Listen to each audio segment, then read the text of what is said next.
Hello, my name is Mr. O'Neill, and I'm going to do my best to talk you through our guided choices process so that you have a better idea of how the process works and perhaps a clearer idea of the subjects that you would like to choose. So at Sidmouth College, essentially we have two pathways. Both of them are open to all students. We have the English Baccalaureate pathway and the non-EBAC pathway. And by the end of this presentation, you'll have a clearer idea of what both of them are, and perhaps even an idea as to which one is the right pathway for you. So if we compare the two pathways, we can see that they both have subjects which are core or compulsory: English language, English literature, mathematics, science, RE, GCSE.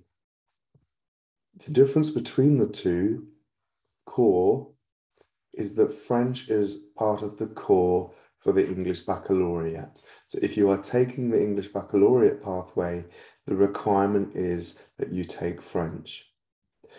On both pathways, you will take PE lessons and PSHE lessons, although these are not assessed. And then we have, which is what we'll learn about on the next slide, a range of different options which make up your timetable. So the English Baccalaureate, before we go too much further, what is it and why would you consider it? The English Baccalaureate is a name given to a suite of subjects, a suite of qualifications. So if you take English language, English literature, mathematics, the sciences, be that biology, physics, chemistry, or computer science, a humanities subject, history or geography, and a language, in our case, French, if you take that suite of subjects and you score a grade 5 or higher in those subjects, then you are awarded what is called the English Baccalaureate. It is not a standalone qualification, so you won't get a certificate for it, but employers are increasingly aware and are increasingly looking upon it very favorably, and universities and colleges as well are looking upon this qualification very favorably, because what it does is that it shows them that you have a really broad range of skills and knowledge, that you've taken a really varied a broad range of subjects of different types. So it's not a standalone qualification, but it is looked upon very favorably because it shows that you've studied a broad range of subjects. It's highly recommended. It is open to everybody, and we're going to look at how it works on the next slide. So the important thing then is for you to discuss with your child, or to discuss with parents, which pathway you would take. There is no easy pathway. There is no easy GCSE. All subjects are challenging, and they will all provide stretch, challenge, and enjoyment. And it's really comes down to which subjects do you enjoy, which ones are you passionate about, and where can you see yourself doing well. That's how you make the decision, regardless of which pathway you take. So we'll look at the pathway choice then. So if you were to go down the English Baccalaureate pathway, as we've said previously, these are the core subjects that you must take. Your first decision is to decide on your humanities subject. Will you take history or geography? Then you have a free choice, and we'll look shortly at what the other choices are. You would need to decide two reserved subjects that you would take just in case you can't take your first two choices here. If you look to the non-EBAC pathway now, you'll notice that actually you have slightly more choice, because in the first instance, you decide between history geography, French, or computer science. And then you have 2 free choices from the range of subjects that we'll look at. You still would need to make 2 reserve subjects choices. So the range of subjects then that we offer, you can see there's a huge amount there. There is literally something for everybody. So art, business, computer science, design and technology, drama, food preparation and nutrition, health and social care, media studies, music, photography, and physical education. So you can see there's a huge, broad range of subjects that we offer in year 10 and in year 11. So we're going to look now then at an example of somebody who's decided they wish to go down the EBacc pathway. So here they have no choice. They must do these subjects. For their humanity, they've decided they would like to do geography. That was their first decision. For their second decision, they've decided that they would like to do history as well. In reserve, they've chosen art as their first reserve and drama as their second reserve. So this student has got a really broad range of subjects.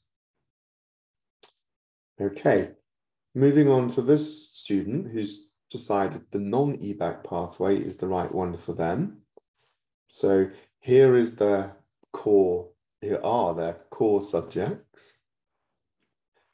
For their first decision, they've decided that they would like to do geography. For their second one, they've chosen history. And for their third one, they've chosen art. In reserve 1, they've gone for computer science. And reserve 2, they've chosen drama. So again, a full range of subjects, a really broad knowledge base here, and so you can see that regardless of which pathway you take, you still have a lot of scope for choosing the subjects that you enjoy. So we're very fortunate that we do offer so many different ones. So reserve options then, well, why would you need them? Well, in an ideal world, you wouldn't, but we do our utmost. We do everything we can to make sure that you are studying the subjects that you have chosen. However, in a very small number of cases, that may not be possible. It might be that there aren't enough students who have chosen that particular subject. It may be that your teacher advises you that perhaps that isn't the best choice for you. So when you choose your reserve subjects, you need to give that a good deal of thought as well. And always bear in mind that there is a small chance that you could be taking your reserve options as well.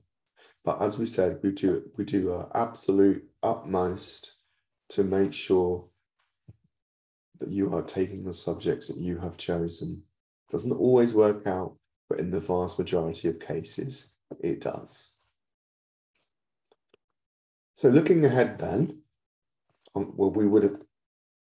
you have an assembly on Friday the 6th. You may have been to that already, I don't know. But we would have gone through and you would have heard from teachers who teach subjects you might not have seen in Key Stage 3. We have an online parents' information evening via Zoom or Teams, and your parents and you can watch along. In addition to that, on Thursday, the 12th of January, we're inviting all Year 9s into school with their parents to come and take a tour of all the different subjects, to have conversations with their teachers, discussing what might be the right pathway, discussing would that be a good subject for them to do it at GCSE. In the week at school, your subject teachers will be explaining, within their lessons, will be explaining to you what their courses look like, to give you a flavour of what the GCSE course looks like. If you need further information, a really good place to look is the college website always. So you would go to the student section and the guided choice section. Here you will find videos from all your different teachers explaining what is involved in their course. And the important thing from my point of view is that you complete the options form, which is on the website.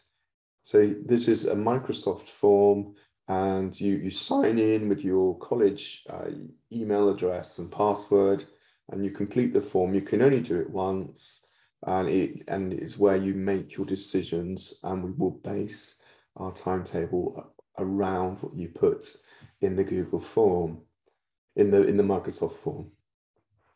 So the deadline for that one is the 31st of January. So you've got the whole month of January really to be thinking, to be making these important decisions.